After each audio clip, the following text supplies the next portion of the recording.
Big days tomorrow.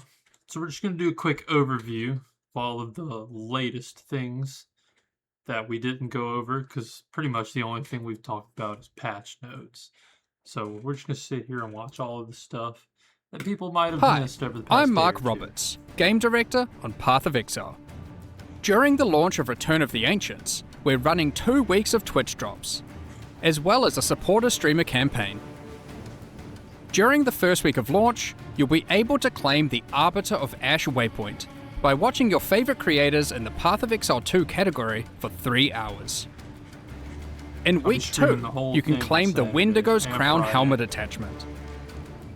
Support your favourite creators by gifting 2 subs or subscribing to 2 channels in the Path of Exile 2 category to claim the Verisium Parasite pet. Embrace the Infinite Void with the Arbiter of Ash waypoint. I love the waypoint. Should other exiles visit your hideout, that waypoint looks so cool, by the way. I really like the way that waypoint looks. they will be covered in ash upon entering. Sick waypoint. Become the Nameless with the Wendigo's Crown helmet attachment. It offers 6 variations, allowing you to choose any combination you like, with or without visual effects. In addition, the helmet attachment tracks your kills across different types of monsters, be it beasts, humans, demons, constructs, or Pretty undead. sick. Not all Verisium spawns desperately want to end you, some simply need a little love, like this Verisium Parasite pet. That's a good boy. All of these items are purely cosmetic and do not affect your character's power or progression in any way. Those are the cool little Thanks- cosmetics.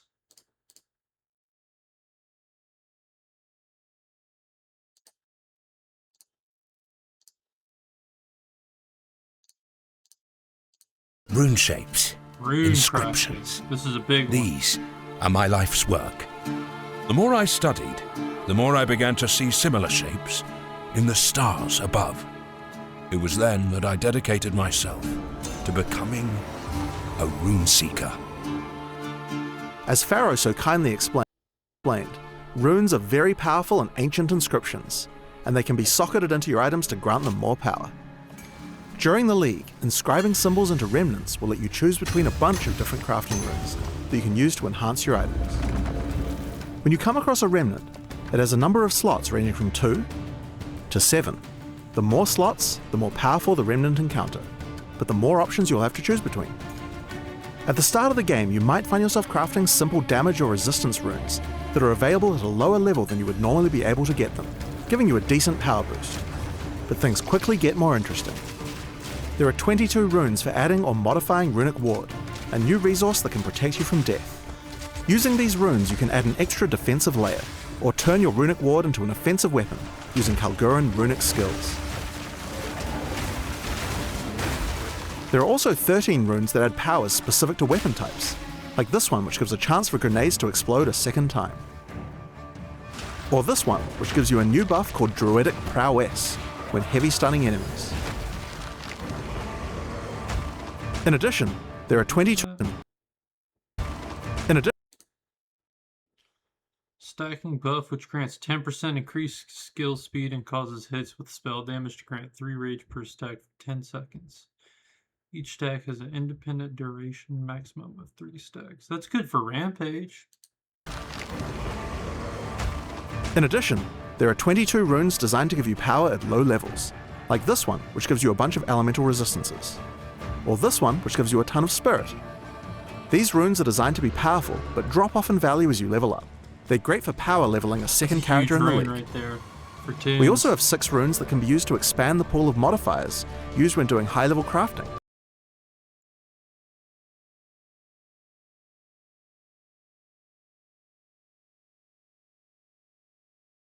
So I guess this is going to be like the new crafting thing, instead of doing essences and all that.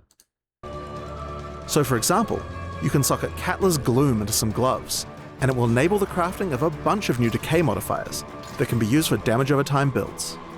That's After actually socketing pretty one cool. of this type of rune, use regular Exalts or Chaos Orbs to try and craft the new mods. There are also several runes that have one-off powerful effects on items, but are bound forever into the socket. like this one which allows any item to gain another suffix. Or this one which allows you to create a jewel socket. It's pretty crazy. Or this series of runes that can convert any elemental mod from one element to another. When socketed, transforms all fire and lightning modifiers to equivalent cold lightning to... Oh, that's actually really sick. There's even a rune that can upgrade any other rune, allowing you to upgrade them beyond the normal limit. The last one I want to show you today is Aldur's Legacy, a special rune that can be socketed into any Kalguran or Ezomite unique to destroy it, but create a new rune that takes some of the properties of that unique. Oh, so for example, use this on a Trample Toe to create a Legacy of Trample Toe rune. Socket into any boots and, just like the unique it came from, you'll deal 10% of overkill damage to all enemies in a 2-meter radius. Or how about the Legacy of Twisted Empyrean? Destroy a Twisted Empyrean, and you can add cold damage based on your maximum mana to any weapon. With Aldur's Legacy, you can create another 100 or so runes with all sorts of unique effects. At this point you might be thinking, that's a lot of new runes. And you'd be right. This is the Runes of Aldur after all. But we didn't want the old runes to be left behind either. A significant number of the old runes that were not being used have been buffed as well, making this crafting system significantly better. Explore everything runes have to offer in the Return of the Ancients update on May 29th. I love everything about that one. I mean, easily. Now, user experience improvements. Hi, I'm Jonathan Rogers, Game Director on Path of Exile 2. We've added a ton of new quality of life features in Return of the Ancients. Here's a couple you'll find useful in the endgame. No debate about it. The Atlas now has a search box that updates live as you type. If you have a specific map you'd like to run, just key in the name of it and you'll be able to locate it instantly. Hitting enter will move you from map to map, allowing you to easily move between them. This works on more than just map names. You can find biomes, powerful bosses, or even specific mods. Really anything about a map you can think of. And this can come in handy if you get specific tablets that you want to use with specific mechanics. So for example, if you get a tablet that adds extra essence encounters, you might want to run it with a map that boosts essences. By typing essence in the search box, you can find maps that will affect them, like this map, which causes essence packs to have 2 rares in them. Now that we have Trade Market Search built into the game client, we've also added the ability to price check items you find more easily. Shift-Alt clicking an item will now instantly search for it on the trade market, showing you the current prices. For rare items, it's handy to exclude some mods, so we've added the ability to enable and disable each modifier individually, letting you see exactly how each one affects the item's price. And that's not all. The Fragment Stash tab is finally coming to Path of Exile 2. Thank goodness. And with it comes some serious tabception. I love this tab is a dedicated storage for various boss fragments. There's also a tab for all your precursor tablets, with each tablet type receiving 6 tabs of storage.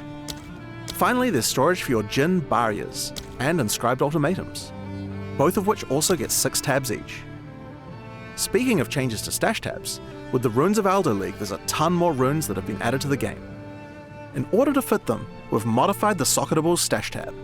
There are now 5 substashes for runes, Kalguran runes, soul cores, idols, and ancient augments, giving you much more space for all those runes. All these features and much more are available in Return of the Ancients. That is sick. I'm buying the Fragment tab immediately. I tried to log into the server literally yesterday, and I was gonna just go ahead and buy it just to be ready. So that we love that. Hi, I'm Jonathan Rogers, Game Director on Path of Exile 2. The Runes of Aldur League contains remnant encounters that can grant you a huge variety of rewards.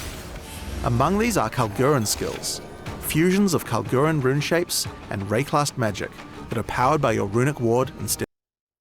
Propulsion, target area with curse. Within a Verisium rune, inflicting them with fragility, hitting these enemies causes the curse to trigger an explosion to deal damage in an area and apply significant knockback to other enemies near the cursed target. So that's just like, I don't know, like corpse explosion on a live enemy or something like that. Or I'm sure there's another one that looks like that. The purple curse. Spend a ward and target an area, transforming corpses into bitter cores that seek out enemies and chill enemies near them. The core explodes at the end of the duration, creating runes with. So that's kind of like Corpse Explosion. That's pretty cool. Of mana. They also don't have attribute requirements, meaning they can be used with any class. You'll need to plan your ward costs around them, but with the right armor, and maybe a rune or two, you can augment your character with runic might, or even make a build dedicated to these new skills. Raise chilling volatile orbs with Bitter Dead, which spends ward to create chilling cores to seek out your enemies and explode them, Okay, never mind. also I dealing wanna damage cool and leaving behind a rune that deals cold damage over time. Exploding the corpses of enemies after they're dead might feel a little ancient. Instead, detonate your foes while they're still alive, causing enemies hit with detonate living that are under the cull threshold to immediately explode. Conductive Runes spends ward to create a number of runes in front of you. After arming, these hazardous runes will explode when stepped on by an enemy, dealing lightning attack damage and causing electrocution buildup. This skill excels in getting you out of your current predicament, incapacitating pursuers or getting you out of a tight corner. Good radio. Runeforged Blade spends ward to make supported skills fire projectiles after fully armor breaking an enemy. Investing into projectile modifiers like Pierce or Chain will boost it even further.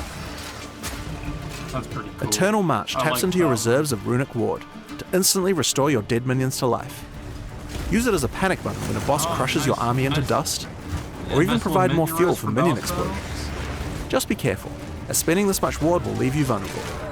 You know, they've done a good amount of buffing for the minion players this time around. I think the minion players are going to have a lot of fun with this league. I mean, between the buffs and this and If you want to cosplay a turtle without holding a pesky shield, Runic Reprieve has you covered, literally. This channeled spell behaves quite similarly to raising your shield, blocking all hits you take. It even protects your back. However, every actually time a you're really hit, your good ward ability. depletes, and you can't recover it while channeling. Additionally, every hit causes heavy stun buildup on you, just like raising your shield. Sometimes what's buried in the past can still hurt you. Fragments of the Past creates a Verisium volcano, which spews ice fragments around you for a duration. This is an excellent way to augment your ice fragment builds, complementing your Wolf's Cross Slash or a Feasing Salvo ice build, as well as others.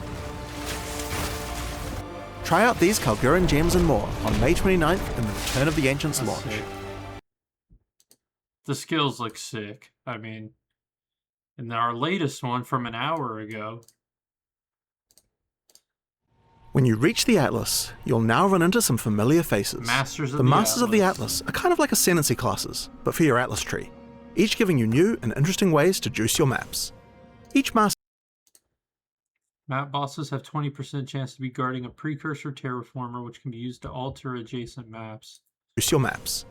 Each master has 12 abilities that you can toggle on man. and off at any time, and you can have up Powerful map bosses drop an additional unique item. Strong boxes have a 100% increased chance to be unique.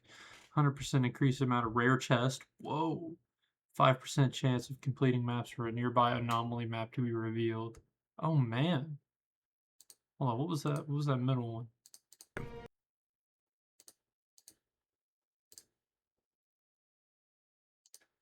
Each master has 12 abilities that you can toggle on and off at any Pinnacle bosses may be scavenged for 5% chance to drop an additional unique item.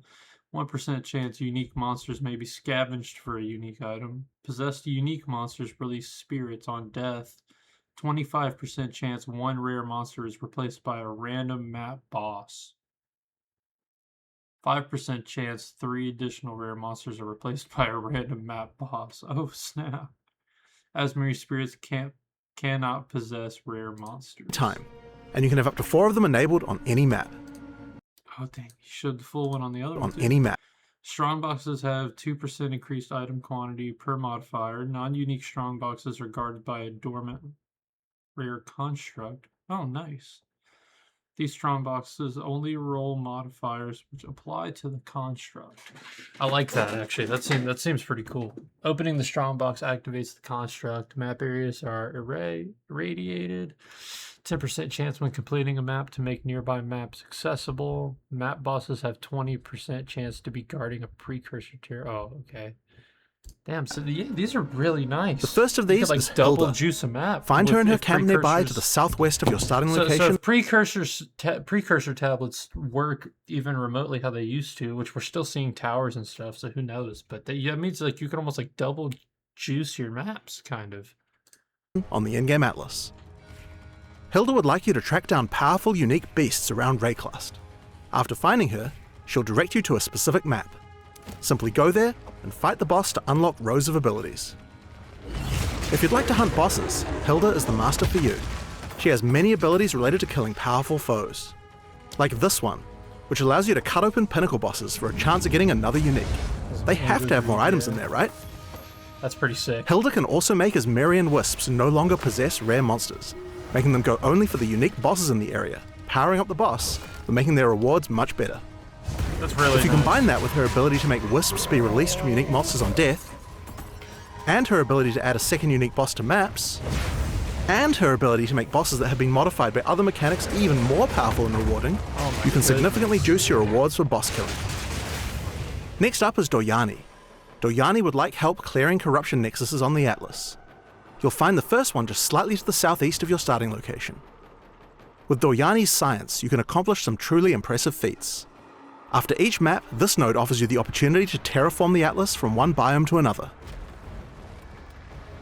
In the regular Atlas tree, you can gain points which add specific content to specific biomes, and by combining it with terraforming, you can really target the type of content you want. As a specialist in the Waygate, Doryani offers far more though.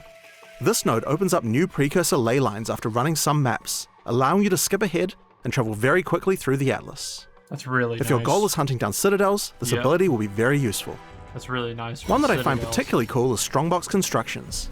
Taking this node will add a button to Strongboxes, allowing you to destroy them and create a rare construct from its parts. Each mod on the think this one's Strongbox will pretty turn cool. into a mod on the construct, so crafting the Strongbox first will allow you to make some pretty crazy rare monsters with these.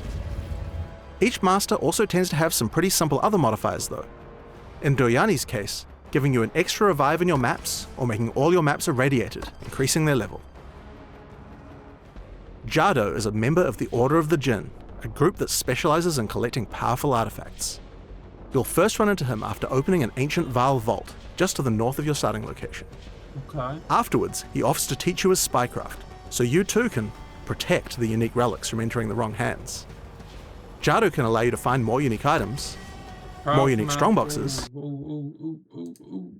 Powerful map bosses drop an additional unique item. So a lot More of unique- unique drop like tabs here, or I guess talents or whatever they're calling them. Strong boxes have 100% increased chance to be unique and 100% increased amount of rare chests. That's a pretty good. I mean, that's a very good node. strongboxes, more unique content like anomaly maps, Anomaly maps are really good. and even a new unique strongbox that gives you reliquary keys that you can use to get even more unique uniques. That's I guess this guy Pretty really sick. likes unique things, eh? No matter who you choose though, it's very easy to switch between them before every map. On the left hand side of the screen you can see the buttons for all three masters. You can pop this open and modify the loadout if you want, but most of the time you'll probably just switch to the most appropriate master before you run each map. Choose your path in the Return of the Ancients update on May 29th. I mean, just more great stuff that we're hearing about. I mean, fuck, I'm gonna be streaming most of the day tomorrow. I'll probably start a couple hours before the countdown finishes, just polishing stuff up, getting stuff ready. I completely lied on my last video. We're probably 100% gonna be playing Spirit Walker League Start. I hate to say it, unless that's how it's gonna go. That just looks the most fun to me.